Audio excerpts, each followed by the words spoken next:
1946 की वो घटना आज भी पूरे देश से छुपाई जाती है, हर बच्चे से छुपाई जाती है। और कुछ लोग और उनके तमाम चाटुकार लोग कैसे किसी एक कायर को, जिसने राष्ट्र के लिए इतनी बड़ी गद्दारी की हो, लेकिन उसको महान बनाने पे तुले हुए हैं। लेकिन समय यह तय करता है कि असली महान वो नहीं था, असली महान असली पटेल था। समय ये जो बेटाइम राग अलापते हैं,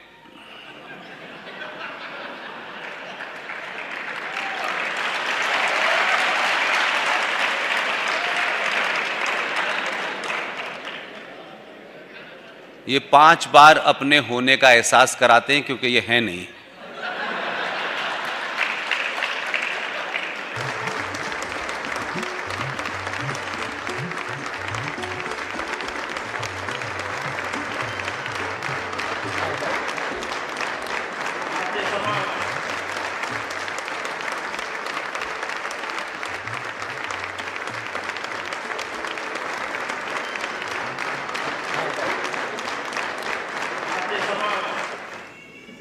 हमारे आज के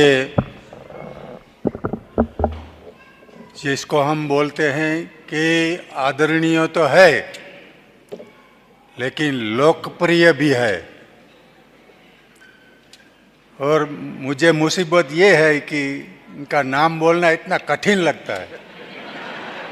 पुष्पेंद्र कुलश्रेष्ठ के अच्छा से बढ़कर हमको आज इतने आनंद करवाओ कि भविष्य में कितने भी सालों रहे आपकी वाणी का हमको इधर फिट हो जावे, ऐसी हमारी आकांक्षा है। बाकी का आपको इधर आने के लिए सारी कम्युनिटी, सारा कच्ची लेवा समाज, सभी हिंदू भाइयों के ओर से आपका हार्दिक स्वागत करता हूँ। मैं आते रहिए, हमको आपके पास जो ज्ञान है वो देते रहिए। और आपका फिर से एडवांस में आभार व्यक्त करता हूँ। तो हम स्वाहिली में बोलते हैं, करीबू मुझे करीबू साना। तो આપણે તાળીઓથી ફરીથી સ્વાગત કરીએ એમનું।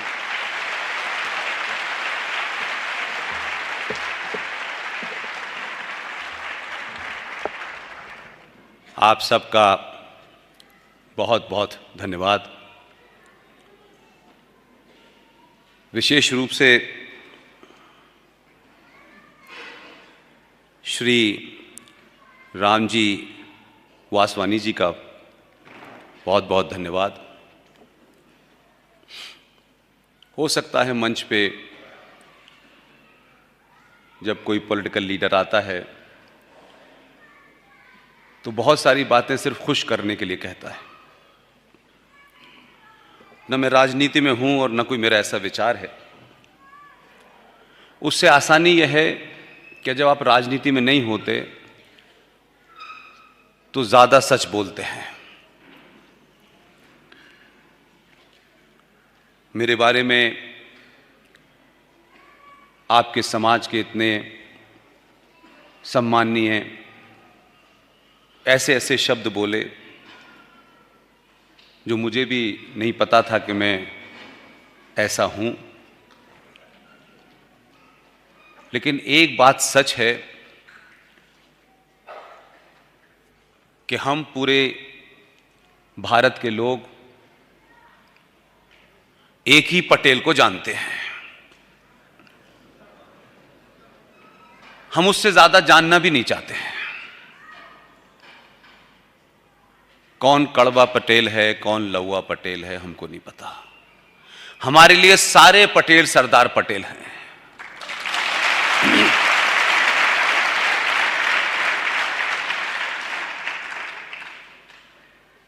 और मैं मानता हूं कि ये जो बेटाइम राग अलापते हैं,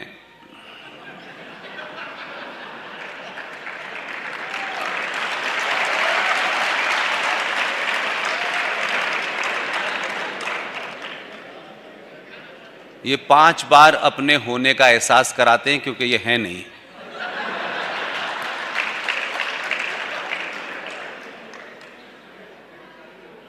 ये जब मैं पहली क्लास में था तब से दे रहा हूं,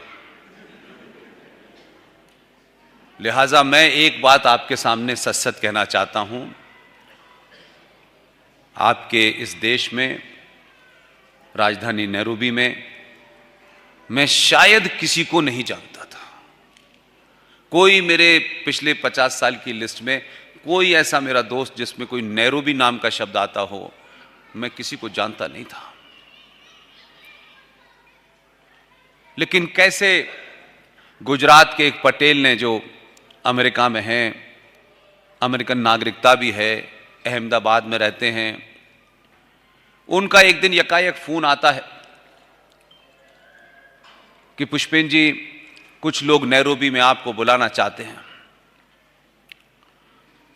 मैंने कहा, अरुण पटेल जी, अगर आप जानते हैं तो हां कह दीजिए, मुझे तो कुछ और कहना नहीं है। भारत में ज्यादातर और खासतौर से गुजरात का कोई ऐसा शहर नहीं है जहां मैं 2-2, 3-3 बार न गया हूं। यह सिर्फ आपके मुंह पे नहीं कह रहा मैं, इतनी बड़ी संख्या में इतने सारे पटेल और इतनी सारी शेरनियां पहली बार देख रहा हूं।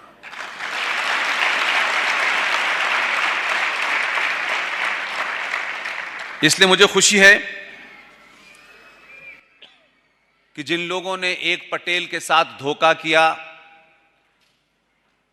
खुले आम खुल्लम खुल्ला आप ही के राज के निकले हुए एक आदमी ने उस बेईमानी में पूरा उनका हाथ रहा।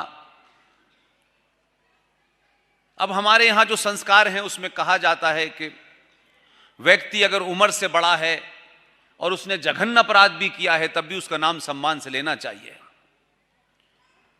इसलिए हर ऐसी सभा में उनका नाम मैं सम्मान से लेता हूं, लेकिन जो उन्होंने पाप किया है उस पाप को भी सार्वजनिक करना चाहिए। 1946 की वो घटना आज भी पूरे देश से छुपाई जाती है, हर बच्चे से छुपाई जाती है, और कुछ लोग और उनके तमाम चाटुकार लोग कैसे किसी एक कायर को, जिसने राष्ट्र के लिए इतनी बड़ी गद्दारी की हो, लेकिन उसको महान बनाने पे तुले हुए हैं। लेकिन समय यह तय करता है कि असली महान वो नहीं था, असली महान असली पटेल था। समय और परिस्थितियों ने पटेल के साथ कुछ किया, जघन्य अपराध किया, लेकिन अफसोस जब होता है जब जिंदा समाज अपने इतिहास को भूलने लगता है। और यह मैं नहीं कह रहा, एक ऐसा शख्स जो हजारों साल पहले कभी आया होगा, बहुत लोग अपने देश से निकल के कहां कहां आए, ऐसे ही एक साहब 1932 में भारत में पैदा हुए होंगे। उन्होंने कभी भारत नहीं देखा। जैसे आप कीनिया में आए हैं, उसी तरीके से एक भारतवंशी, उनका जन्म भी भारत में नहीं हुआ था, उनके पुरखे भारत में रहते थे, और ऐसे ही काम की तलाश में वो लोग निकले।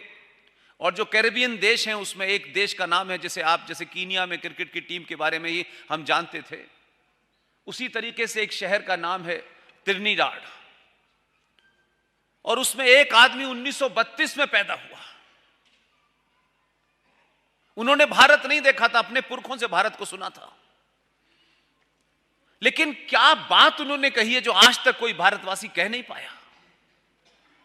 इसलिए आप पैदा कहां होते हैं, किस जाति में होते हैं, यह महत्वपूर्ण नहीं है। महत्वपूर्ण यह है आप करते क्या हैं, यह इंपॉर्टेंट है। आज का 16 साल का बच्चा, 40 साल का जवान, 70 साल का बुजुर्ग उस महान योद्धा को नहीं जानता जिसने ये सच्चाई लिखने की कोशिश की और करके चला गया। आज की युवा पीढ़ी ये समझती है कि जो नए नए लोग आए हैं, जो एंटी इंडिया फंड के माध्यम से किताबें लिखते हैं, मैक्से से अवार्ड ले लेते हैं, कुछ दूसरे अवार्ड लेकर के वो महान लगने लगते हैं, और आज का युवा, हमारा टीनेजर समझता है कि जिसने किताब लिखी है, जिसको पुरस्कार मिला है, यही महान है। और अगर पुरस्कारों की श्रृंखला में भी देखें तो 1932 में जो शख्स ट्रिनिडाड में पैदा हुआ, उसने भारत को अपने पूर्वजों से सुना। वो भारत नहीं आया, आखिर में आए जब जीवन के उनके कुछ क्षण थे तब आए थे। उन्होंने एक किताब लिखी जो आज के युवाओं को पढ़ना चाहिए, बेटी बेटियों को पढ़ना चाहिए।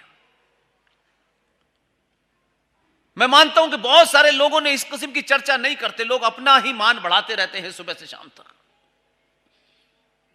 अगर योद्धा हमारे घर में पैदा नहीं हुआ है तो कोई बात नहीं, अगर आप योद्धाओं से प्यार करते हैं तो किसी को भी योद्धा बना सकते हैं, यह क्षमता आप में होनी चाहिए।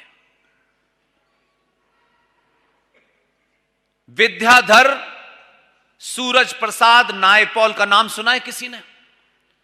किसी ने सुना हो तो हाथ उठाइएगा। जो समाज अपने हीरोज को, अपने योद्धाओं को याद नहीं रखता, उस समाज को इतिहास भी भूल जाता है। इतिहास की जिम्मेदारी नहीं है कि आपको याद रखे, आपकी जिम्मेदारी है कि इतिहास अच्छा था बुरा था उसे याद रखिए। इतिहास इसलिए पढ़ाया जाता है कि इतिहास में जो आपने भूलें की हैं उसको दोबारा से न दोहराएं और वो गलती न हो जो हमने इतिहास में की है। विद्याधर सूरज प्रसाद नायपॉल को लोग वीएस नायपॉल के नाम से जानते हैं। उन्होंने एक किताब लिखी है, भारत एक घायल सभ्यता, इंडिया ए वुंडेड सिविलाइजेशन। और उसमें जो काम की बात है वो ये है, उन्होंने कहा है कि भारत एकमात्र दुनिया में ऐसा देश है जिन लोगों ने भारत को गुलाम बनाया, लूटा, बेटियों का, महिलाओं का चीरहरण किया, यह दुनिया में ऐसा देश है कि जिन लोगों ने आपको गुलाम बनाया उन्हीं का लिखा इतिहास आप पढ़ रहे हैं। और उसी के कारण आप एक लंबे समय तक इंफीरियरिटी कॉम्प्लेक्स, एहसास से कमतरी, कुंठा में जी रहे हैं। सब कुछ होने के बाद भी आप सीना चौड़ा करके कि हमारे पूर्वज ये थे, ये नहीं कह पाते हैं। सक्सेसिव सरकारें आई, सरकारें आती हैं जाती हैं, ऐसा नहीं होता कि सरकार परमानेंट होती है, लेकिन सरकार भी वही काम पहले लेती है जो समाज को चाहिए होता है।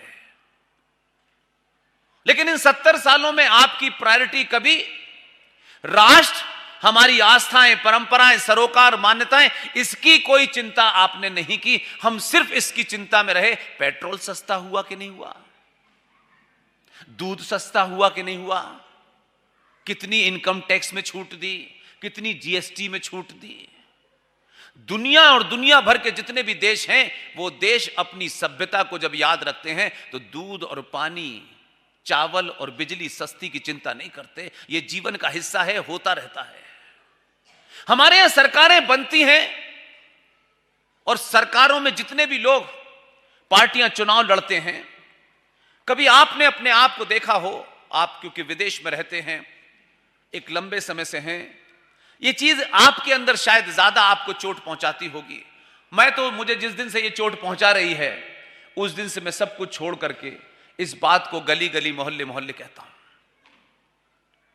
आपको कैसा लगेगा अगर कोई आपसे कहे कि आने वाली जनरेशन आपकी, जिसे आपने पढ़ाया है, लिखाया है, जब उनसे कोई ये बात करे तो वो कहे कि हमारे पूर्वज 2 रुपए किलो चावल और 2 महीने की बिजली के चक्कर में किसी को भी सत्ता पे बैठा देते हैं। क्या आपका ये सर कभी ऊंचा हो सकता है कि इतिहास लिखा जाएगा कि भारत के लोग 1 महीने की कोई बिजली फ्री दे रहा है, कोई चावल फ्री दे रहा है, कोई दूध फ्री दे रहा है।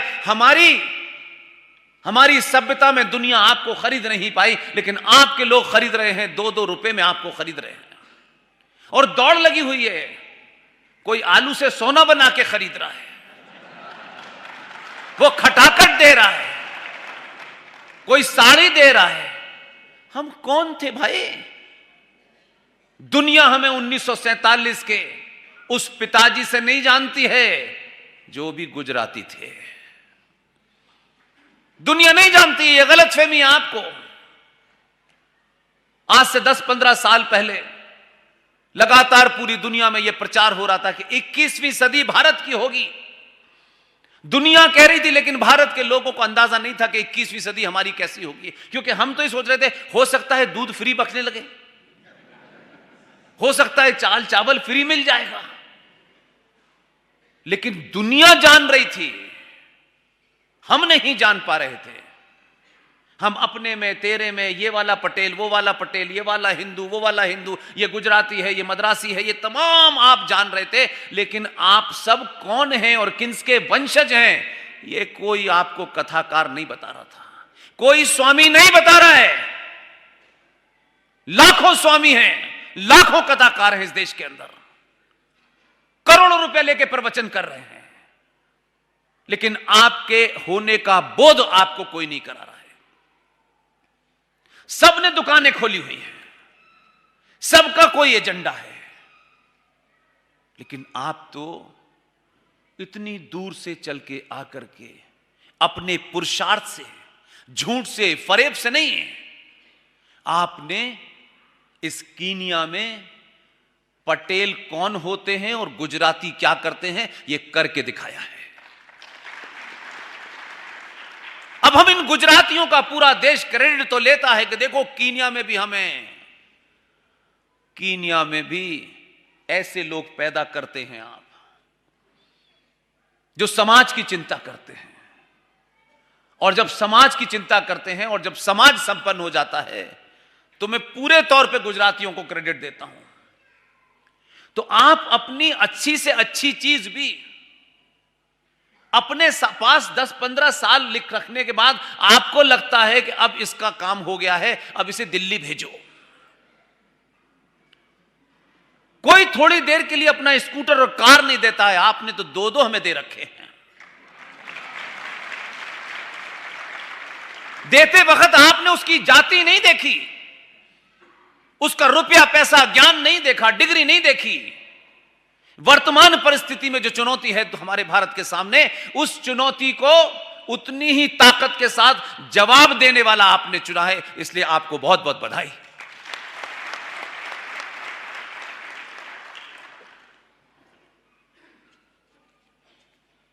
मेरी कई शिकायत भी है आपसे। जो सरनेम होता है उसका महत्व उतना ही होता है जितना आपके मकान नंबर का है। आप कौन हैं, क्या हैं, आपका सरनेम क्या है, मेरा सरनेम क्या है, यह सिर्फ निजी मामला है। आप किस जाति के हैं, किस जाति के नहीं हैं, यह कोई महत्व नहीं है। हमारे इतिहास में महामूर्खों ने क्या क्या जघन्य अपराध किया है। उसमें सबसे बड़ा अपराध यह है कि यह बताया गया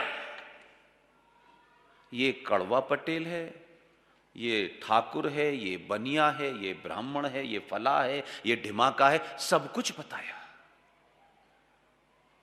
लेकिन शास्त्र ये कहते हैं कि मां के पेट से ना कोई ब्राह्मण पैदा होता है, ना पटेल पैदा होता है, ना बनिया पैदा होता है, ना शूद्र पैदा होता है। अनंत अनंत काल से भारत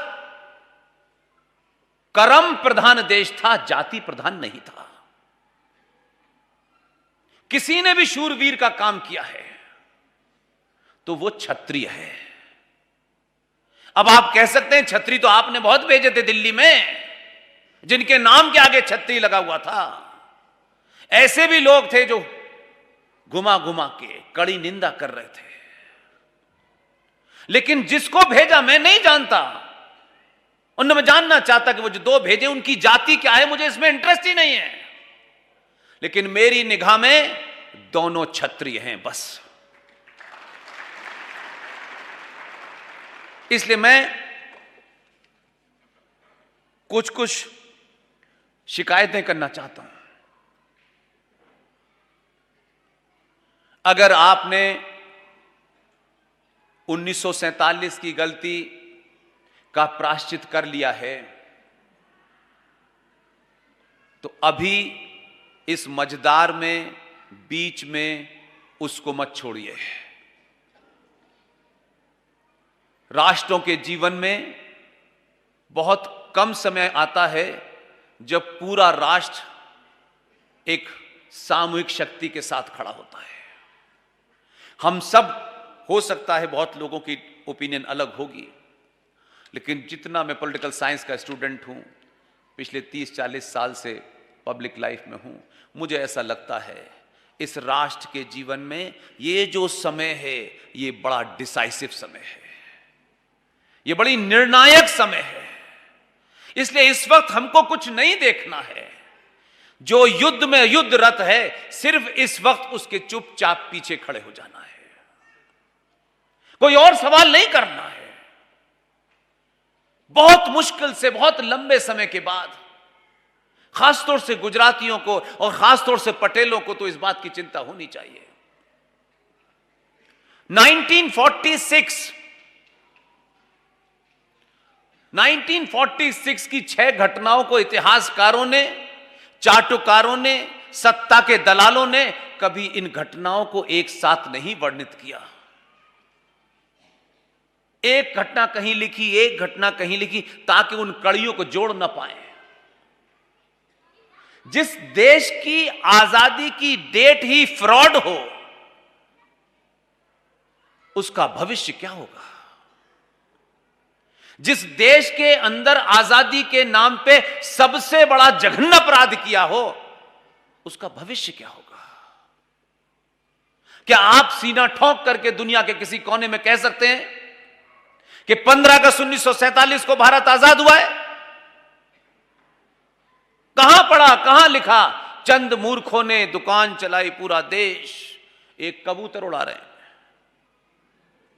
झंडा खींच रहे हैं, गाना बज रहा है, वही पर पार्टी चल रही है। आज के बच्चों के सामने, बेटे बेटियों के पास इस संचार क्रांति, ये जो इंफॉर्मेशन का रेवोल्यूशन है, ये सिर्फ भारत के लिए महत्वपूर्ण है। कोई भी चीज मंच से कोई भी कह के चला जाता है और हम ये मान लेते हैं कि जो मंच पे बैठा हुआ है, ये जो मंच से बोल रहा है, बस ये अंतिम व्यक्ति है। नहीं, आपको पूरा अधिकार है कि मंच से बोलने वाले को सुनने तो आप आते हैं, आइए, अच्छी बात है, लेकिन जो जो वो कह रहा हो उसको वेरीफाई कीजिए और बिना वेरीफाई किए उस बात को दोहराइए मत।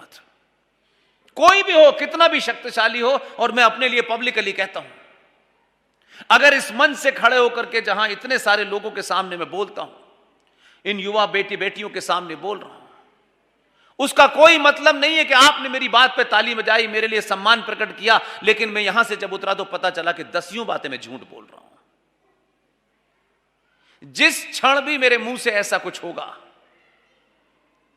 जब भी मुझे यह एहसास होगा कि मैंने किसी बात को अपने स्वार्थों के लिए उसको मैंने गलत परिभाषित किया है, किसी ने भी पूरे हिंदुस्तान से लेके जब भी मेरी कोई सभा हो, अगर एक 15 साल का बच्चा भी उठ के साबित कर देगा, उस दिन मेरी आखिरी स्पीच होगी। यह पूरा सफर कुछ पाने वाने के लिए नहीं किया गया है, कुछ बनने बनने के नहीं लिया गया है कि चलो बेरोजगार थे तो राष्ट्रवाद की बातें करना है, ऐसा नहीं है। ठीक ठाक जीवन, ठीक ठाक कैरियर छोड़ के अपनी मर्जी से आए हैं।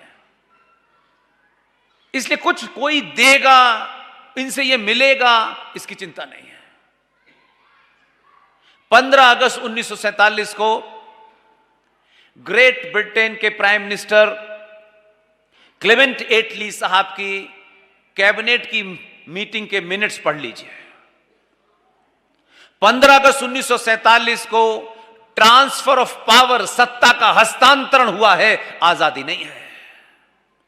And the transfer of power is not equivalent to the independence. एक जघन्य अपराध, दूसरा जघन्य अपराध जिससे गुजरातियों को चोट पहुंचनी चाहिए। हर गुजराती को यह पता होना चाहिए, वो भले ही उसकी जाति क्या है, वो किस इलाके में रहता है, यह महत्व नहीं। गुजरात मीन्स गुजरात। जब गुजरात वाले इस बात में प्राइड लेते हैं कि हमने पिताजी को भेजा था, तो पिताजी की गलतियों की जिम्मेदारी भी लेनी होगी। अगर उस राज्य से आपने किसी को उस गलती को सही करने के लिए भेजा था तो उसका सीना ठोंक करके आपको गर्व भी होना चाहिए। एक तरफा नहीं है। सोचिए थोड़ी देर के लिए। इतिहास की किताब में नहीं पढ़ाया जा रहा है, और अगर इतिहास की किताब सरकारें तय करती हैं और उसमें नहीं लिखना चाहती तो आपको इस सच्चाई को जानने के लिए कौन रोक रहा है? और जब पता चल गई है तो 10 लोगों को बताइए, तब आप उसको समझ पाएंगे कि ये खटाखट 8,000 रुपए डालने वाला किसका वंशज है। तब आप समझ पाएंगे कि मैं क्या कहना चाहता हूं और आपको क्या समझाना चाहता हूं। इसका कसूर नहीं है कि जो कमीज के ऊपर जनेऊ पहन रहा है, उसका कसूर बिल्कुल भी नहीं। उस पर रहम खाओ, उस पर थोड़ा तरस खाओ। वो जिनका वंशज है उनके बारे में जरा पता करोगे तब पता चलेगा कि ये हुआ क्या है, ये गड़बड़ कहां है। वहीं पे डीएनए की गड़बड़ है। उसको खुद नहीं पता बेचारे को। 1946 मार्च का महीना देश में कांग्रेस पार्टी की अधिवेशन हुआ और उसमें अध्यक्ष को चुनना था, क्योंकि 46 में जनवरी की डेट याद रखिए, मार्च की डेट याद रखिए, और उसके बाद में अगस्त की डेट याद रखिए, सितंबर की डेट याद रखिए। तब चारों को आप एक साथ मिलाएंगे तो आपको पता चलेगा कि इससे बड़ा तो बोफोर्स का भी घोटाला नहीं था। जनवरी 1946 में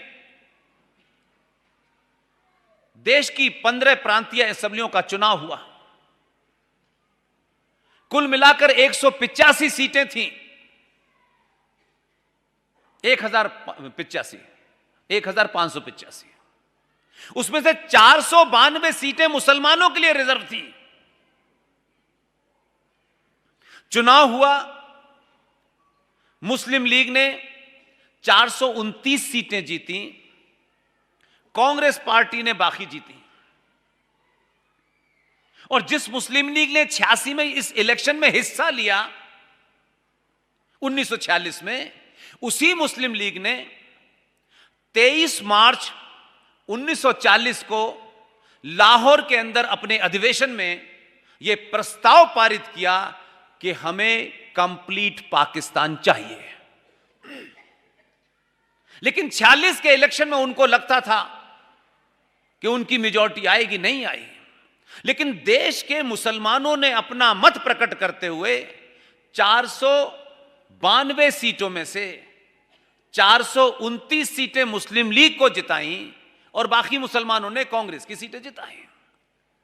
रिजल्ट आ गया, उनको लगने लगा कि वोट के माध्यम से पाकिस्तान नहीं मिलेगा। और मार्च में कैबिनेट मिशन प्लान भारत आया, और कैबिनेट मिशन प्लान आया तो उन्होंने हमारे पिताजी से सीधी बात की, 2 टूक। उन्होंने कहा कि हम सत्ता का हस्तांतरण करने आए हैं, लेकिन यह बात हम साफ कर दें कि यह सत्ता का हस्तांतरण कांग्रेस पार्टी को होगा, और कांग्रेस पार्टी में हमारी पहली पसंद फूल वाले चचा हैं। वो ये कह गए साफ साफ, इसमें कहीं कोई कंफ्यूजन नहीं है। तो अब इसकी प्रक्रिया शुरू हुई कि कैसे पब्लिक को मूर्ख बनाएं, कैसे समाज को मूर्ख बनाएं, क्योंकि ये मीटिंग तो कोई सार्वजनिक तो होती नहीं थी। तो वैसे ही अनाउंस हुआ मार्च के अंदर कि कांग्रेस पार्टी को अपना नया अध्यक्ष चुनना है, और उस अध्यक्ष के चुनाव की घोषणा हुई।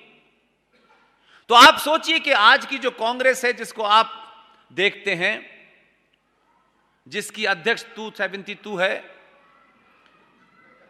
वो उसको सोचिए थोड़ी देर के लिए। उस कांग्रेस में कैसे कैसे योद्धा थे। इसलिए मुझे इसमें इंटरेस्ट है, योद्धा कौन है, वो कहां बैठा, ये महत्वपूर्ण नहीं है। उस समय भी उन्होंने बड़ा काम किया, आज की ये चवन्नी छाप जो पॉलिटिक्स है, इसमें उन योद्धाओं को छोटा मत समझिए। उस परिस्थिति में बड़ा काम करके गए, लेकिन हमने उन योद्धाओं को याद नहीं रखा क्योंकि किसी पार्टी का नाम उनके आगे लगा था। यह महत्वपूर्ण नहीं है। सब हमारे यहां योद्धाएं, ऐसी भी गलतफहमी नहीं है। कांग्रेस पार्टी ने जब नाम घोषित हुए उम्मीदवारों के, तो पूरी कांग्रेस ने जवाहरलाल नेहरू को अध्यक्ष पद के लिए उम्मीदवार तक नहीं बनाया, क्योंकि सबको पता था कि कांग्रेस का अध्यक्ष जो बनेगा वो सत्ता के हस्तांतरण के बाद प्राइम मिनिस्टरशिप उसी के पास जाएगी। सारे कांग्रेसियों ने गांधी जी की दबाव के बावजूद भी, जैसा भी मॉरल इमोरल उनका चरित्र था, उसके बावजूद भी कांग्रेसियों ने गांधी की नहीं सुनी और उनका नाम नहीं शामिल किया। तब गांधी जी ने जा करके कांग्रेस वर्किंग कमेटी में कहा, नेहरू मेरी पहली पसंद है। और उस दबाव में उनको उम्मीदवार बनाया गया और वो उम्मीदवार हो गए। उस वक्त उम्मीदवारों में एक पट्टाभी सीतारमन थे, एक सरदार पटेल थे और एक नेहरू थे। या नहीं, जिस पार्टी ने उन्हें अपना उम्मीदवार ऑफिशियली नहीं बनाया, हमारे पिताजी के कहने के दबाव में उनको उम्मीदवार बना दिया। और फिर आप उन कांग्रेसियों का चरित्र देखिए। इसलिए मैंने शुरू में ही कहा, ये जो कांग्रेस है इसको मत देखिए, इसमें वो लोग भी थे, उसी कांग्रेस में पटेल भी थे भाई, ऐसा नहीं है। लेकिन जब वोट पड़े 15 प्रांतीय असेंबली से, तो 15 वोट में से एक वोट इनवैलिड हुआ, 2 वोट नोटा में चले गए और बचे 12 के 12 वोट सरदार पटेल को मिले।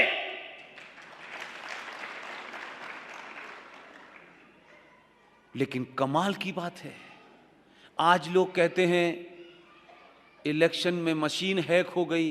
गांधी जी ने तो 1946 में मशीन हैक कर ली थी। सरदार पटेल को 12 वोट मिलने के बाद किस तरीके से दबाव डालकर, और ये सब मैं नहीं कह रहा हूं, ओरिजिनल सोर्स के बगैर मैं एक शब्द नहीं बोलता हूं, चाहे उनकी किताब के बारे में बोलूं जो बिना कॉरियर के नीचे आई है, नहीं बोलता मैं। आप सोचिए कि गांधी जी ने इस पूरी स्थिति को पढ़ लिया था कि ये जो कांग्रेसी हैं जिन्होंने उम्मीदवार बना तो दिया है मेरे दबाव में, वो ये जानते थे, तो उन्होंने के सबसे नजदीक जो उनके सारे कुकर्मों के गवाह हैं, वो कितना महान आदमी होगा, आप उसका भी नाम नहीं जानते। गांधी जहां जहां गए सब जगह साए के साथ रहे। गांधी जी ने इस स्थिति को जानते थे कि गड़बड़ हो जाएगी तो हमें रिजल्ट कैसे डिक्लेयर करूंगा, क्योंकि रिजल्ट डिक्लेयर करना ही फाइनल होगा। तो सबसे नजदीकी व्यक्ति जो उनके साथ पिछले 50 साल से हर जगह जाते थे, उनकी देख रेख में उस चुनाव की प्रक्रिया की गई ताकि आखिर में कुछ होगा तो खेल हो सकता है। उनका नाम था आचार्य जेबी कृपलानी। कृपलानी साहब भी गजब के आदमी है, ऐसे बहादुर आज की डेट में तो मिलते नहीं है। उस सब कुछ होने के बाद जब वो उनको 12 वोट मिल गए तो उनको चिट दी गई कि आप इस्तीफा दे दीजिए। सरदार पटेल ने एक बार ऑन रिकॉर्ड नहीं दिया, जब दोबारा किया तो उनको अपना अपमान लगा और उन्होंने पर्ची फाड़ी और उठ के चले गए। इस झूठ फरेब के साथ भारत में पहला प्रधानमंत्री जवाहरलाल नेहरू बने। और यह सारी घटना आचार्य जेबी कृपलानी ने अपनी किताब Gandhi his life and his thought में लिख के गए हैं। लेकिन कांग्रेसी ऐसी छोटी मोटी चीज नहीं है। आचार्य कृपलानी की किताब ही गायब कर दी, मिल ही नहीं रही। इसलिए प्रकृति कब कहां किसको किस लिए चुनती है, यह उसे पता नहीं होता है। हमारी कोई हैसियत ही नहीं है, हम कुछ हैं ही नहीं, न ये गलतफहमी हमको है। पता नहीं कौन सी बात हुई, हमको आज तक समझ में नहीं आती। जो व्यक्ति 4 लोगों के सामने में बोलने में शर्माता हो, उस प्रकृति ने कौन सी ऐसी ताकत दी कि 15 साल से यही बोल रहे हैं पूरे देश भर में। और फिर इसी बोलते बोलते में यह आवाज किसी जगह गूंजी और इस देश के किसी कोने से किसी ने मुझसे संपर्क किया कि पुष्पेंद्र जी, जिस किताब के लिए आप परेशान हैं, आप चिंता मत कीजिए, गवर्नमेंट ऑफ इंडिया ने उसे गायब जरूर कर दिया है, लेकिन मेरे पास PDF है। फिर उसको छपवाया, फिर फेंकाया, क्योंकि बिना सबूत के बात करेंगे तो थोड़ा गलत होगा। क्योंकि ये जो बच्चे हैं ना आज के, ये सत्तू खा के नहीं आए हैं। ये जो युवा जिन्हें हम टीनेजर कहते हैं, इन्होंने सत्तू नहीं खाया है। इस मंच पे बैठने वालों ने सत्तू जरूर खाया होगा, और जो सत्तू खाता है वो 8-9 घंटे तक काम कर सकता है। इस पीढ़ी ने मैगी खाई है जो 2 मिनट से ज्यादा नहीं चलती है। इसलिए इनसे ये उम्मीद करना कि मैं यहां से कोई बात कहूंगा फिर किताब बता दूंगा और ये किताब खोजने में, इतना टाइम नहीं है भाई मेरे। 2 मिनट में खाना, 2 मिनट में डाइजेस्ट, 2 मिनट में dialogue. Thank you very much. इसलिए मैं इस जनरेशन में बेटे बेटियों से कहता हूं, आप उस दौर में पैदा हुए हो जब इंफॉर्मेशन इतनी आसानी से है। हमको किसी देश का प्रधानमंत्री पता करना होता था तो भाई साहब किताब खरीदनी पड़ती थी, और किताब खरीदने के पैसे नहीं थे। उस जमाने तनख्वाह ही 300 रुपए पिताजी की होती थी, तो 35 रुपए की किताब खरीद के भाई साहब हम ये जानने की कोशिश करेंगे। आज फ्री ऑफ इंफॉर्मेशन है, करेक्ट इंफॉर्मेशन है, वेरीफाई कर सकते हो। इसलिए आज का युवा अगर भ्रमित होगा, वो किसी भी कारण से हो, सब्जेक्ट में हो, वो यही नहीं समझ पा रहा है कि ये पिछले 70 सालों से भाईजान थे। बेटे बेटियों, आपसे मेरा हाथ जोड़ के निवेदन है, भाई कौन है और चारा कौन है ये पता चल गया? नहीं पता चल रहा। अरे कोई बेटी फ्रिज में मिल रही है, कोई सूटकेस में मिल रही है, इसलिए मिल रही है कि आपको उनकी किताब के बारे में कुछ नहीं पता। आप समझ रहे हो कि इस आधुनिक दौड़ में महंगी गाड़ी आपके पास हो, महंगा कपड़ा आपके पास हो, नहीं। अगर आत्मशक्ति मजबूत है तो एक आदमी जिसके तन पे कपड़ा नहीं था, सिर्फ एक ही कपड़ा लपेटा उसने और सत्ता को नीचे उतार दिया, वही है मेरा पूर्वज जिसको आचार्य चाणक्य कहते हैं। आप इस सदी के अंदर खूबसूरती की, सुंदरता की निशानी तैमूर को अम्मी समझती हो, यही दुर्भाग्य है। अगर सुंदरता ही तय करनी है और सुंदर बनना ही है, जो छत्रपति शिवाजी की मां जीजाबाई बनिए। जिस दिन भी आप जीजाबाई का एक अंश भी ले लेंगी, भाईजान आपके आसपास नजर नहीं आएंगे। तब हमारी बेटी बहन किसी सूटकेस में नहीं मिलेगी, वो उसको बहका नहीं सकता है, वो उसको प्रलोभन नहीं दे सकता है। वो तरह तरह के यंत्र तंत्र करके आपको किसी तरह जाल में फंसाता है, और आप जाने अनजाने में, क्योंकि घर में माताजी को फुर्सत नहीं है, पिताजी को पैसा कमाना है, माताजी को सास भी कभी बहू सीरियल देखना है। आज कौन सी लेटेस्ट साड़ी आई है, ये अगर नहीं होगी तो समाज में मैं पीछे रह जाऊंगी। माओ क्या कर रहे हो? आप अपनी बेटी से बात तो करो, उसके मन में भी बदलते हुए समय के सवाल हैं, उन सवालों का जवाब मिल जाएगा, उसका आत्मबल मजबूत हो जाएगा। बहुत कम समय है, बहुत लंबा समय नहीं है, क्योंकि कभी कभी होता यह है कि जब किसी को यह पता चल जाता है, जब तक आपने शक्ति का प्रदर्शन नहीं किया था तब तक दुनिया आपको ऐसी समझ रही थी कि यहां पिताजी जैसे ही लोग आएंगे।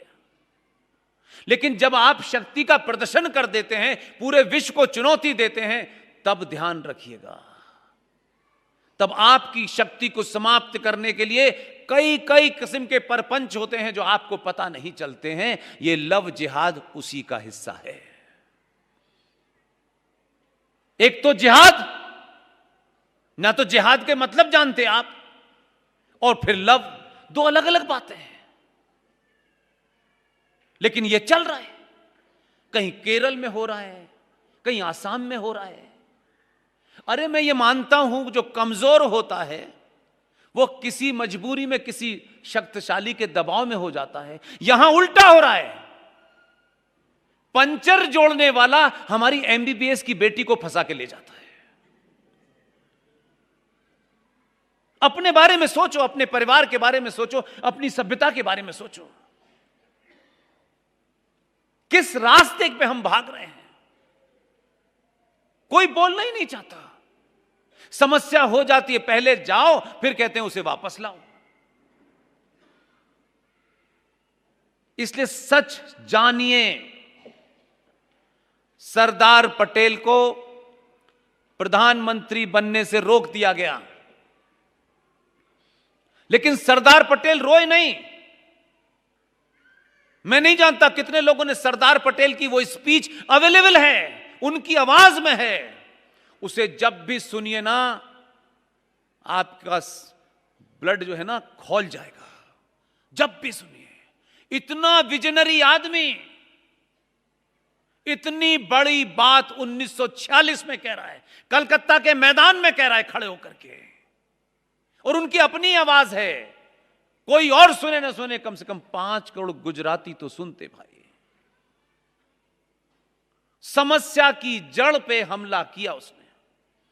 ये इस बात की चिंता नहीं की कि दुनिया उनको कैसे याद करेगी, इसकी कतई चिंता नहीं की उन्होंने। इसलिए समय पे सच बोलना महत्वपूर्ण होता है। जब समय निकल जाए तो उस सच की कोई महत्वता नहीं होती है।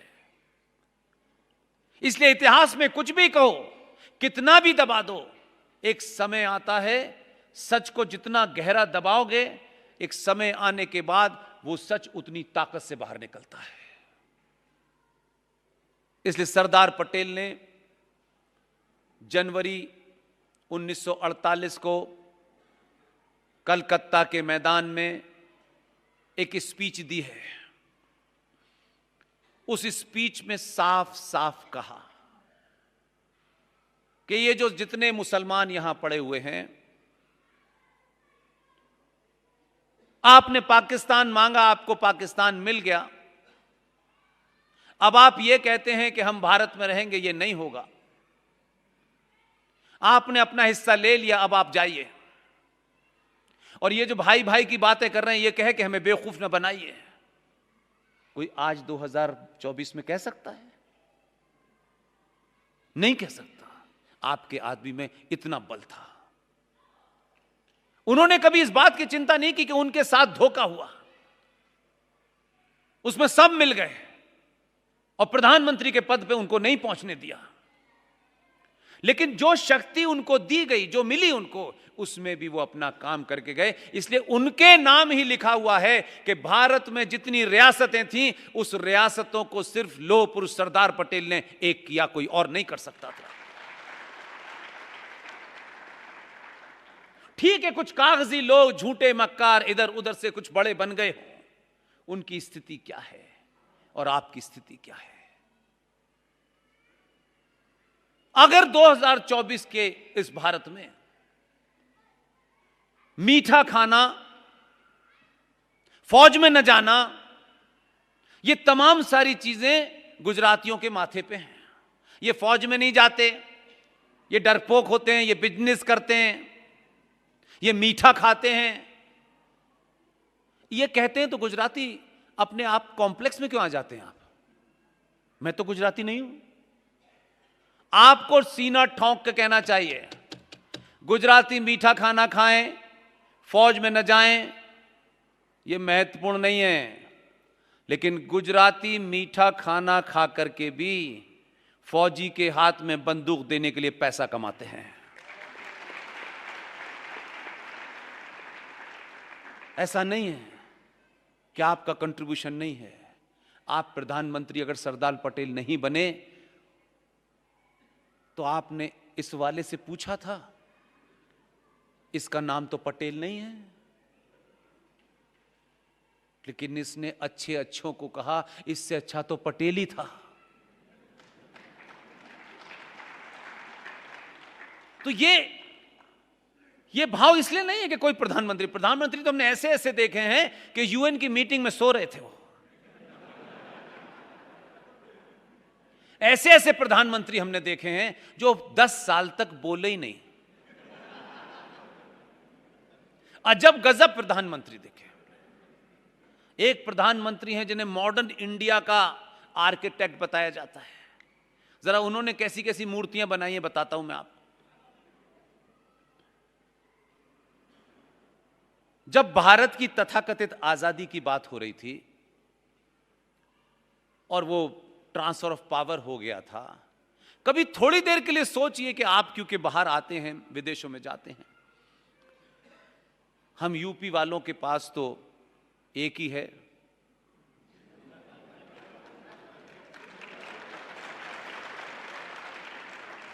हमारी पॉपुलेशन 24 करोड़ है, लेकिन एक आया है, उसके बारे में तरह तरह की कहानियां हैं। मैं निजी तौर पे उनको पहले से जानता हूं। उसके राज में लोग बोले पेंडिंग नहीं रहता है कोई काम। अरे मैंने कहा पेंडिंग जब रहेगा जब उसके वस्त्रों में जेब हो। तो सवाल यह है कि ये जो बदलाव हो रहा है पूरी दुनिया में, क्या किसी ने पूछा उसकी जाति क्या है? समाज जब बदलता है तो आपके बीच में से पुरुषार्थी अपने आप पकड़ लेते हैं आप। इसलिए 2014 में जो कुछ भी हुआ हो, मैं खुले उसमें कहता हूं मुझे कोई फर्क नहीं। I am not a political correct man. नहीं, मुझे करेक्ट रहना है। पॉलिटिकली करेक्ट होने का मेरा जिम्मा नहीं है, आपका जिम्मा नहीं है। जो लोग सत्ता में बैठे हैं उनको पॉलिटिकली करेक्ट होना है, मुझे और आपको नहीं होना है, बिल्कुल नहीं होना है।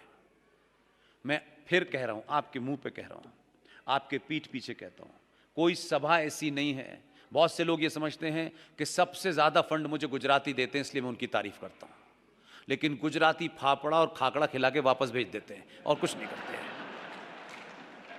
मैंने कभी शिकायत नहीं की उनसे। मैं इसलिए कहता हूं कि मेरा मानना है बहादुर है तो बहादुर की तारीफ होनी चाहिए, वो मेरा हो अपना हो, मुझे इसमें कोई इंटरेस्ट नहीं है। आप सोचिए कि उस आदमी को आपने प्रधानमंत्री नहीं बनने दिया, वो तो चला गया, लेकिन कितना बड़ा फ्रॉड है इतिहास का। और ये 70 साल पुराना फ्रॉड है, कोई हजारों साल वाला फ्रॉड नहीं है। लेकिन हम दुनिया की बातें करते हैं, अपने समाज में उस स्थिति को जब तक करेक्ट नहीं करेंगे तो ये जो बच्चे मिसगाइड हो रहे हैं ये ठीक नहीं होंगे। ये आपकी जिम्मेदारी है।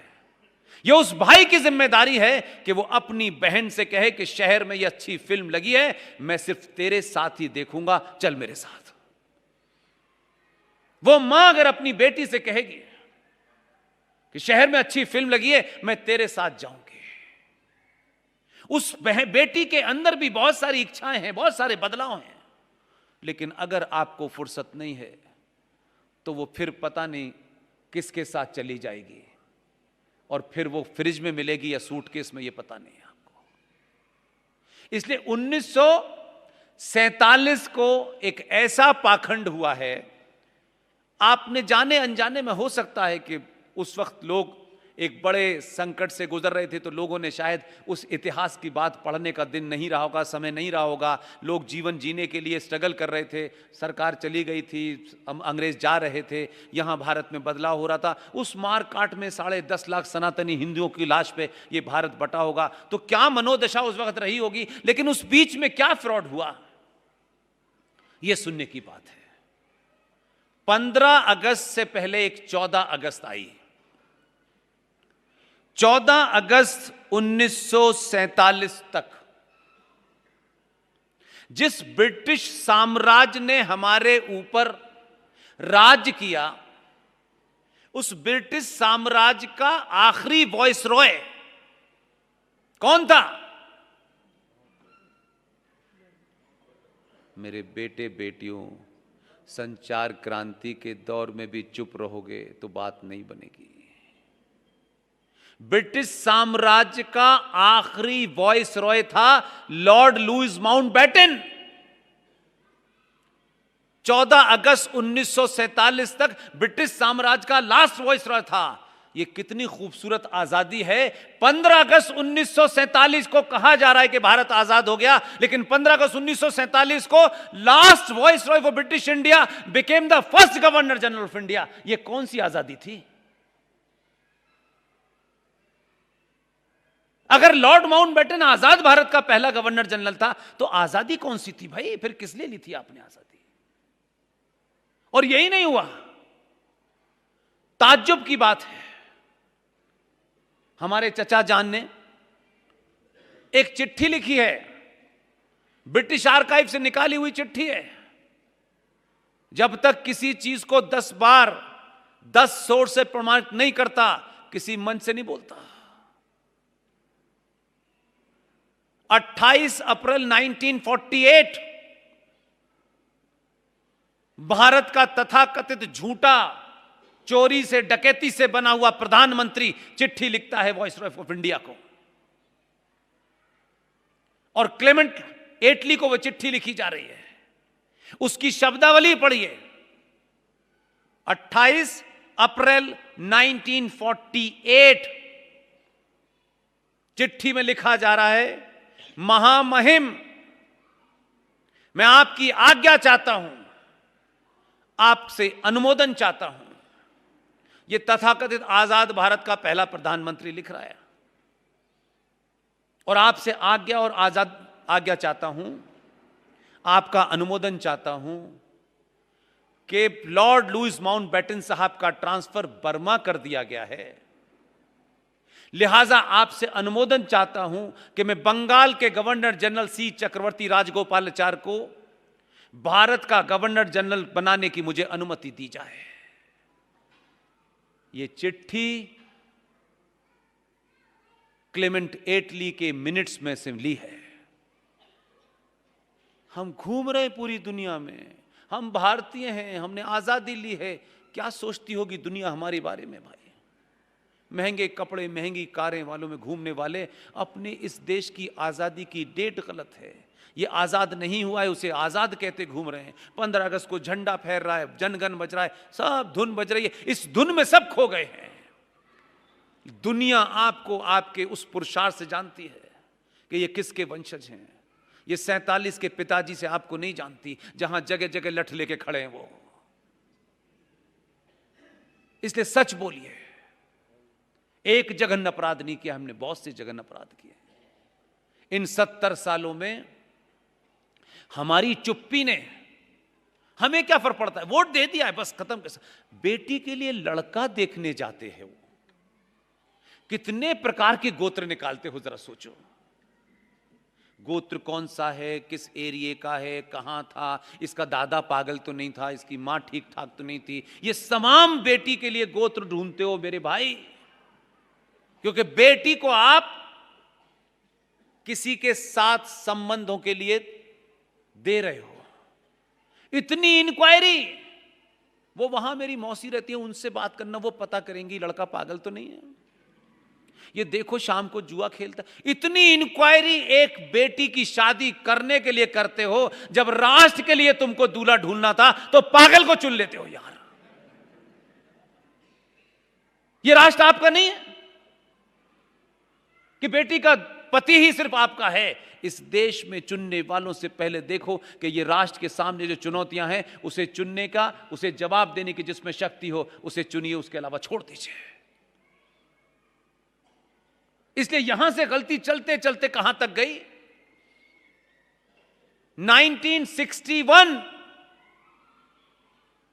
ये मैं अपने भारतीय गर्व से कहो हम हिंदू हैं, ये सोचिए थोड़ी देर के लिए।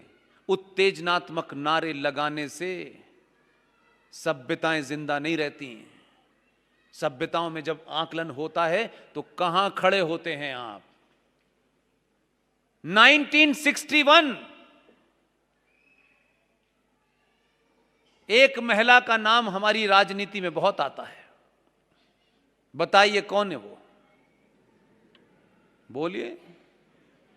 अरे यार, आप प्रधानमंत्री चुनते हो, होम मिनिस्टर चुनते हो, आदमी का नाम बता दो यार। सादा तो कुछ आप ही के पास है, हैं?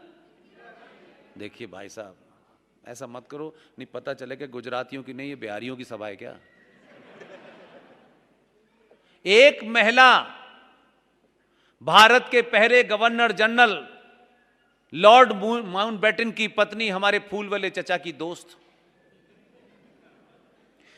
1961, कुछ भी चीज मैं ऐसी इस सभा में नहीं बता के जाऊंगा जो पढ़े लिखे बच्चे कहें कि पता नहीं क्या कह रहे थे, हमारी समझ में नहीं आया।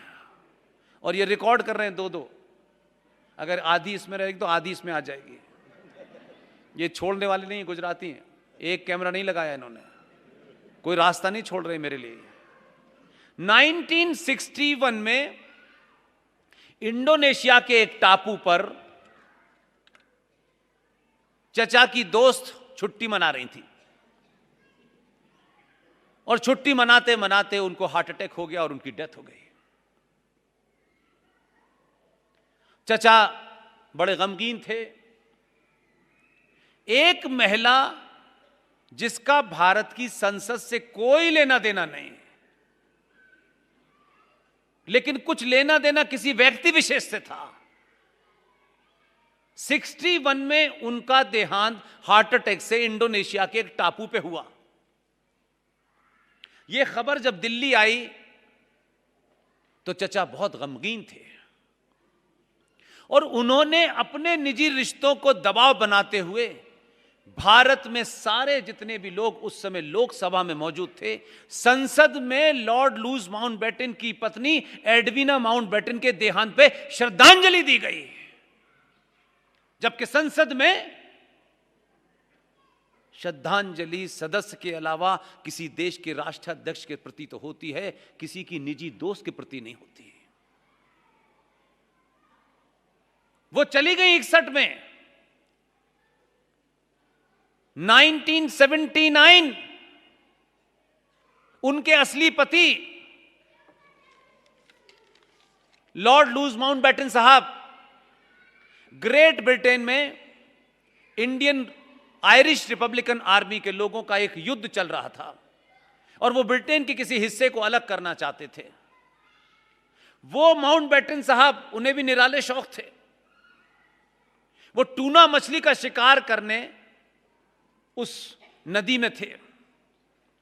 Irish Republican army great Britain की सरकार के खिलाफ एक सशस्त्र विद्रोह चला रही थी। किसी ने उनकी नाव के नीचे बम लगा दिया था, बटन दबाया, लॉर्ड माउंटबेटन के चिथड़े उड़ गए। भारत आजाद है, इसलिए बताना चाहता हूं यह घटना ताकि आप उसको कनेक्ट कर सकें।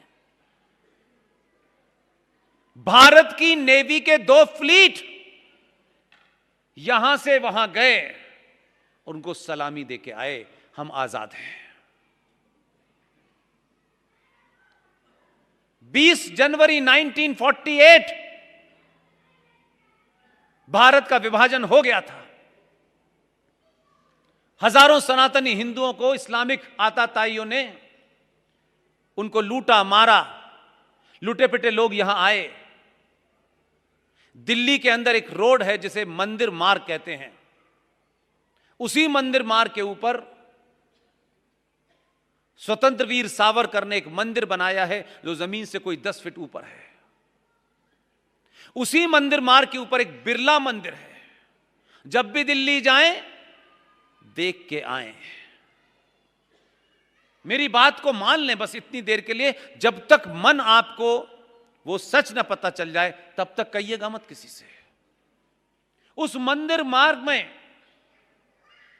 गांधी जी अपनी पूजा पाठ कर रहे थे, और पाकिस्तान से लुटा पिटा, जिसकी मां बहन बेटियों के साथ रेप हो चुका था, वो बहुत हॉस्टाइल आदमी था, उसका नाम था मदन लाल पाहवा। और ऐसे मान लीजिए कि ये बिरला भवन है, यहां गांधी बैठे हैं, और वो जो सामने आपकी दीवार है वहां पे बाउंड्री है। मदन लाल पाहवा हॉस्टाइल बहुत था, बहुत गुस्से में था। दिल्ली की सड़कों पे लाशें पड़ी हुई थी। उसने एक सुतली बम ऐसे करके फेंका, गांधी यहां बैठे थे, वो वहां दीवार पे टकराया और फट गया। 20 जनवरी 1948 की घटना है। कांग्रेस पार्टी ने दिल्ली के पुलिस कमिश्नर जो रिटायर हो चुका था, उनको एक्सटेंशन देके दोबारा कमिश्नर बनाया। और पुलिस कमिश्नर, सब कुछ रिकॉर्ड में अवेलेबल है, पुलिस कमिश्नर ने यह प्रेस कॉन्फ्रेंस में कहा पब्लिकली 10 दिन पहले कि दिल्ली के अंदर 7 लोग, उनका नाम लेके बताया, वो दिल्ली में मौजूद हैं और किसी भी समय गांधी की हत्या कर सकते हैं। इस सब के बावजूद आज की डेट में 2-2 कौड़ी के चोटे उठाई गिरोह को 5-5 ब्लैक कैट कमांडो मिलते हैं। 48 का गांधी बहुत ताकतवर गांधी था। 48 आते आते तक गांधी का कद बहुत बड़ा हो गया था। इस सब के बावजूद भी उनको एक सिपाही नहीं दिया गया। ये बात कह के मैं समाप्त कर देता हूं। और ये मैं इसलिए कह रहा हूं, कोई और फंक्शन होता तो मैं नहीं करता, क्योंकि एक तो आपको देख के, इतनी सारी माँओं बहनों को देख करके, ये गुजराती, दिल्ली में 2 गुजराती, मुझे दिल्ली में रहना है भाई, इसलिए मैं ख़त्म कर देता हूँ। ये नाराज़ होंगे, उसका असर वहाँ पड़ेगा। तो जो मुझे सिक्योरिटी दी हुई है वो वापस ले ली तो और मेरी जान चली जाएगी भाई। इसलिए मैं कुल मिलाकर के शॉर्ट में ये कहना चाहता हूँ कि गांधी के ऊपर हमला हुआ, गांधी दूर दूर तक नहीं थे। उस हमले के बाद उनको एक गार्ड तक नहीं दिया गया। लेकिन असल बात बताना चाहता हूं कि एग्जैक्टली 10 दिन के बाद 30 जनवरी को गांधी की हत्या दिल्ली में हुई। तो जो 20 जनवरी की घटना थी, जब उसको आप समझेंगे तब आपको 30 समझ में आएगा। पूरे देश में कोई नेता उनसे मिलने नहीं गया। गांधी इतना बड़ा था उस वक्त, बहुत बड़ा नाम हो चुका था गांधी। आप सोचो कि इस पूरे भारत में एक महिला मिलने गई उनसे। और ये मैं नहीं कह रहा, ये उस देश के राइटर ने अपनी किताब लिखी है। उन राइटर्स में 2 भाई हैं, एक लैरी, एक डोमिनिक्यू, और किताब का नाम है फ्रीडम एट मिडनाइट, और पेज नंबर है 631, पैरा नंबर है 4, उसे पढ़ लीजिएगा। ये मैं नहीं कह रहा, ये किसी हिंदूवादी ने लिख दी है, किसी को बदनाम करने के लिए नहीं है। राइटर है लैरी एंड डोमिनिक्यू, किताब का नाम है freedom at midnight, page number 631, para number 4 पर जो लिखा है वो बहुत चौंकाने वाला है। इस हमले के बाद जो मदन लाल पाहवा ने किया था, पूरे देश का कोई लीडर नहीं गया। जबकि आज की डेट में मैं कह रहा हूं कि 48 का गांधी बहुत बड़ा गांधी था, पूरे देश में शोक मनने लगा, लेकिन कांग्रेस के लीडर नहीं गए। एक महिला गई, और वो महिला उस राइटर से बातचीत करते में ये बात उसने कोट की है, और वो गांधी के पास गई और गांधी के साथ जो उसने वार्तालाप की है वो डोमिनिक तक कम ने किया, और वो लिखा हुआ है, इसलिए बिल्कुल ओरिजिनल सोर्स है। और वो गांधी से कहती है कि गांधी जी, आप पे जानलेवा हमला हुआ, आपको डर नहीं लगा? तो गांधी, ये उस महिला का बताया हुआ है, वो महिला बहुत इंपॉर्टेंट है, महत्वपूर्ण रोल है उसका, समझने की कोशिश कीजिए। वो महिला कहती है कि गांधी ने मुझसे कहा कि मैं मृत्यु से नहीं डरता। हां, मैं ये चाहता हूं कि अगर मेरी मृत्यु हो तो मेरे चेहरे पे मुस्कान हो और मेरे मुंह से हे राम निकले। 10 दिन बाद सचमुच उनकी हत्या हुई और उनके चेहरे पे मुस्कान थी और उनके मुंह से हे राम निकला। ये बड़ा संयोग है भाई। उनमें से एक भी गिरफ्तार नहीं हुआ। नाथुराम गॉडसे ने गोली मारी, वहीं खड़ा रहा, उसने पुलिस को बुलाया कि मुझे गिरफ्तार करो। गांधी जितनी देर तक जिंदा रहे, गांधी जहां पे लेटे हुए थे, जहां उनको गोली लगी थी, वहां से राम मनोहर लोहिया हॉस्पिटल अगर एक 70 साल का व्यक्ति भी पैदल जाता तो 3 मिनट में चला जाता। फिर बाद में लोग मिलने गए। उस एडविना माउंटबेटन ने यह बात बताई है। एडविना माउंटबेटन गई थी या 20 तारीख को एक कहानी गढ़ के गांधी से मिली थी, और गांधी ने ये कहा था या नहीं कहा था, लेकिन गांधी के चाहने वालों ने एडविन माउंटबेटन के बहाने गांधी की अंतिम इच्छा तो पूछ ही ली थी और उसे 10 दिन बाद पूरा कर दिया। तो एक पाप नहीं है, ऐसी हजारों ऐसी घटनाएं हैं जिससे आपको लगेगा कि जो आज हम जिस रास्ते पे खड़े हुए हैं उसकी जड़ में जब तक हम मट्ठा नहीं डालेंगे, उस जड़ को नहीं ठीक करेंगे, पत्तों पे पानी लगाने से बात नहीं होगी। ओरिजिनल इतिहास पढ़िए, जो ओरिजिनल जो डॉक्यूमेंट है उसके तहत पढ़िए। आयरा गैरा का जो लोग लिखवा लेते हैं इतिहास लिख दो, जो आज की डेट में तो जाने कौन कौन से 40 लिखे जा रहे हैं। चाटुकारिता में कुछ भी लिख दो, इतिहासकार लिख रहे हैं, हम वही पढ़ रहे हैं 70 साल से। इसलिए समय आया है कि सच बोलें और जोर से बोलें। और फिर मैं कह रहा हूं, आपसे कह रहा हूं, मैं आपसे कह रहा हूं खास तौर से। आपने कहा कि आते रहिए। कीनिया अगर पैदल आने का रास्ता होता तो मैं हर बार आ जाता। और कोई गुजराती और गुजराती समाज का सबसे बड़ा संपन्न व्यक्ति ये कहे कि आप आते रहिए, तो ये आधा अधूरा इनविटेशन मत दीजिए। लोगों की निगाह में आप ये कहेंगे हमने तो उन्हें बुलाया था, तो पुष्पेंद्र पैदल आएगा? बताइए। आपने कहा आते रहिए, ये तो अच्छी बात है, लेकिन आएगा कैसे? पैदल हैं? वो ये कह रहे टिकट देने के बाद खाना कौन खिलाएगा? अरे गुजरातियों यार, पूरे देश को तुमने 2 लोग दे करके बताया, एहसान किया है, मेरी टिकट का इंतजाम करेंगे ये इसी के? ये तो कोई भी गुजराती कर देगा यार, इसके लिए कोई चिंता है? आने की देंगे, जाने की नहीं देंगे। इतना ऐसा मत करो। माना कि आप बिजनेस में सुपीरियर हैं, सब बात ठीक है, लेकिन इनको मालूम है कि बुला लो फिर जाएगा तो किसी ना किसी तरह चला जाएगा चंदे पे, आने का देना चाहते हैं। इसलिए आप जो काम कर रहे हैं, मुझसे अच्छे और बेहतरीन लोग, अच्छी बातें कहने वाले, सच बात कहने वाले इस वक्त देश में कुछ लोग ही हैं, वो कह रहे हैं। और इस वक्त इन बेटे बेटियों को हमको किसी भी तरीके के भ्रम में नहीं रखना है। इनको सच बताओ, ये छत्रपति शिवाजी की मां और रानी लक्ष्मीबाई बनने की शक्ति रखती है। इनको इतना कमजोर मत कर दो डरा करके कि ये सूरज को देख लेंगी तो इनका रंग काला हो जाएगा। यहां तो ब्लैक ब्यूटी घूम रही है पूरे देश में। अपने होने पे गर्व करो, अपनी मां पे विश्वास रखो, अपने परिवार पे विश्वास रखो, और किसी से डरना नहीं है। सनातन सभ्यता के मानने वाले ये मानते हैं कि जो पैदा हुआ है उसकी मृत्यु निश्चित है। वो कब कहां कैसे जाएगा यही तय नहीं है।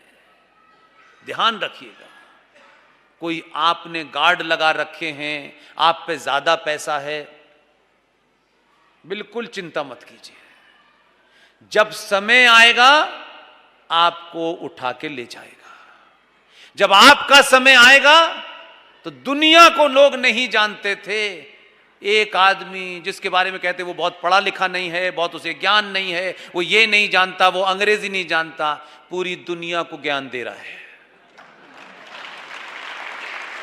बड़े आंकड़े थे, ये ऐसे नहीं बनेगा, वैसे नहीं बनेगा, दिल्ली वालों ने अपना दिमाग चलाया, सब धरे रह गए, सब यूं कर रहे हैं बस, अब कुछ बचा नहीं है। जो बहुत बड़े थे हृदय हिंदू सम्राट, वो 95 साल की उम्र में अपने घर में टहल रहे हैं, कब आएगी? डेस्टिनी पे विश्वास रखिए, अपने आप पे विश्वास रखिए। कोई दुनिया आपको भीख नहीं दे सकती। अपने पुरुषार्थ को जानिए, अपने आप को जानिए, आप किसके वंशज हैं। मैं बार बार कह रहा हूं, कोई गुजराती की बेटी को आंख उठा के इसलिए नहीं देख सकता कि उनको बेवकूफ बनाना आसान है, नहीं। ये हर भाई की, हर पिता की, हर बेटे की जिम्मेदारी है। अगर बेटी और बहन वो हमारी सगी हो, पराई हो, इसका मतलब ही नहीं है।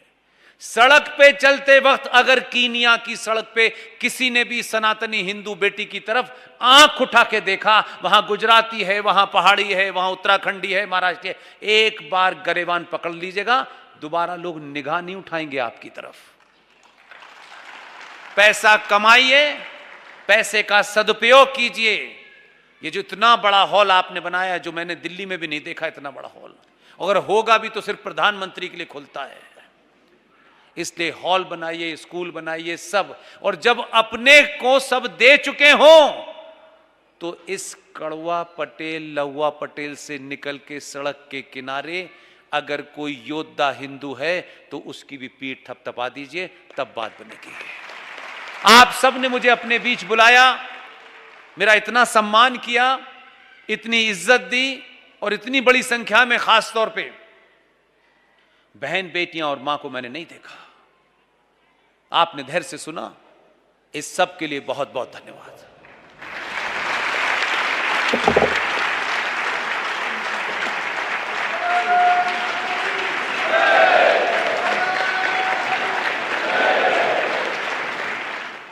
आप સૌનો ખૂબ ખૂબ ધન્યવાદ। પુષ્પેન્દ્રભાઈ જે આપણી સમક્ષ આપને બધાને આટલું જાણકારી આપી તે બદલ આ શ્રી કચીલેવા પટેલ સમાજ તરફથી આપકા ખૂબ ખૂબ ધન્યવાદ।